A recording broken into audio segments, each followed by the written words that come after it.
Это моя последняя надежда на разбан в онлайн. Помогите! CP забанили всех, кто был связан с ВХ-коллективом Жибербеками. Коллектив же 762 опровергает факт своего бана, просто забыли проплатить несколько миллионов исков налога для CP. Вот и сделали свежий альянс и новых персонажей. Моя карьера в онлайн завершена. Никогда такого не было, и вот опять в почвине и вармхоллах кого-то забанило. И началось. Всем привет, с вами Кракен. Это новое видео, посвященное самым горячим новостям в онлайн. Сегодня мы поговорим с вами о событиях, которые разворачиваются прямо сейчас. Сразу несколько коллективов и медийно довольно известных игроков и стримеров по заходу в игру обнаружили зловещие слова: вы заблокированы за нарушение правил EVE Online. Сразу хочу сказать, что в этом видео мы не будем утверждать что-либо без какой-либо официальной информации, поэтому готовьтесь к множеству вставок по типу «как сообщил сам игрок» или же «скорее всего», а также причиной блокировки в этом видео будет не причина, а назовем ее продажей сметаны. Запрещено на территории всей галактики New Eden и карается мгновенным и длительным баном от верховных создателей в онлайн. Автор максимально негативно относится к сметане и согласен исключительно на добавление сметаны в перемешке. С вас поддержка контента по онлайн вашим лайком. Не буду тянуть, поехали. Сегодня многие альянсы, большинство известных игроков комьюнити в онлайн имеют свои площадки для распространения новостей их коллективов. Кто-то ходит в гости к стримерам на подкасты, иногда не совсем удачненько для самого автора, кто-то пишет огромные лонгриды в своей тележке или в других местах, и благодаря этому порой мы становимся свидетелями настоящих разборок, драм и интриг. Буквально несколько дней назад сразу в нескольких сообществах около почвинской и вармхольной тематики начались настоящие бурления. Часть игроков и альянсов, скорее всего, получили баны. Но кто же такие эти жители почвеня и почему их группа в онлайн столь уникальна и достойна отдельного видео? Давайте разбираться. В Еве существует довольно обширное сообщество почвеня, которое, возможно, самая малочисленная группа игроков, но количество их аккаунтов и персонажей, которыми они управляют, впечатляет. Эта цифра зашкаливает даже по меркам и в онлайн. Почвень — это, если что, целый регион Евы с довольно специфической неписью, механиками и контентом. Ну и обитателями, конечно же. Самым ценным ресурсом региона Почвень являются аномалии типа обсерватории, которые проходятся группой до 15 игроков, которые и делят между собой финальное вознаграждение. На момент записи этого видео сумма равняется примерно 2,7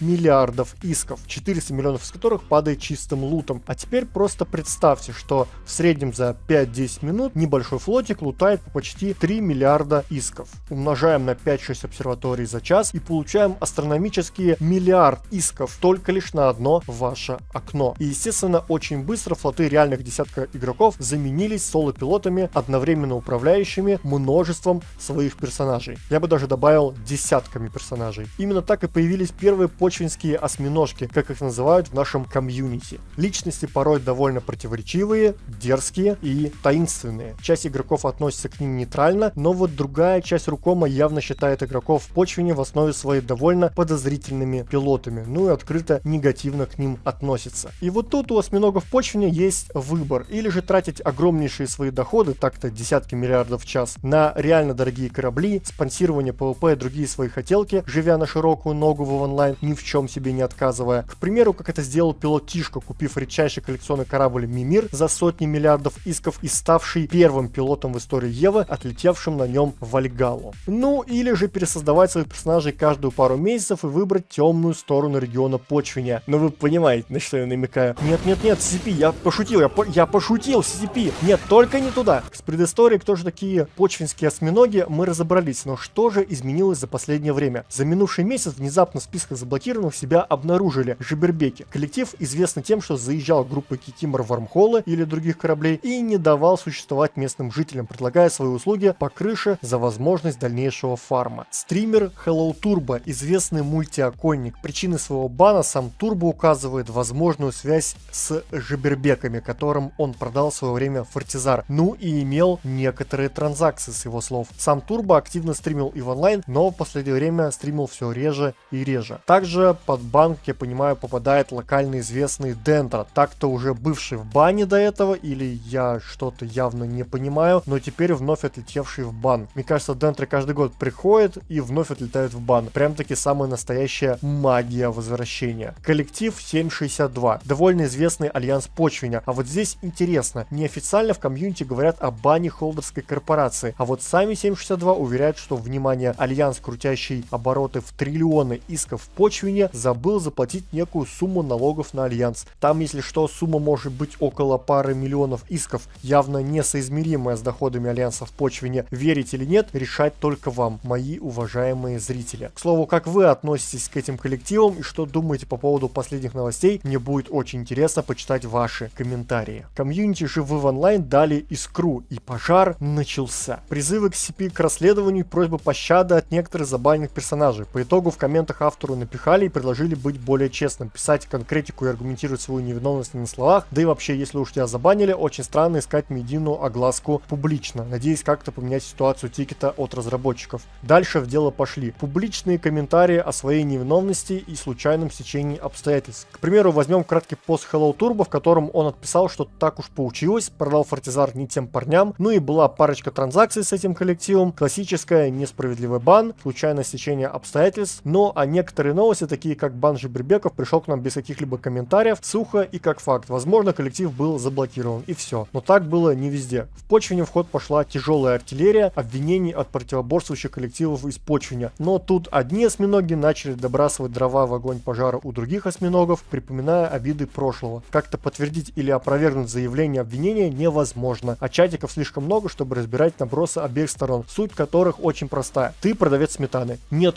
ты продавец сметаны. Но почему одни коллективы столь небольшого региона атакуют своих соседей? Сейчас в почвине две основные группы осьминогов противостоят за контроль и доминирование в самом опасном и прибыльном регионе EVE Online. Коллектив Медведи и Альянса 762 стабильно находятся в самом топе почвиня по уничтоженным ассетам и устраивают практически ежедневные свалки между друг другом, теряя десятки, а то и сотни миллиардов исков. Для них это несущественные потери, локации-то с таким-то запредельным искочасом, и вряд ли их противостояние закончится так быстро. Так что обе стороны очень любят упрекать своих оппонентов во всех грехах. Но мы-то с вами все прекрасно понимаем. В ближайшие дни пожар подостынет, кто-то, возможно, получит свой разбан, но а другие могут больше и не вернуться в игру. Вот так самые умные и хитрые умы в EVE Online столкнулись с суровой реальностью. Не нарушайте и потом не страдайте. С вами был Кракен, не забудь подписаться на канал, дабы не пропускать новые видео по EVE Online. Fly safe, капсулируй.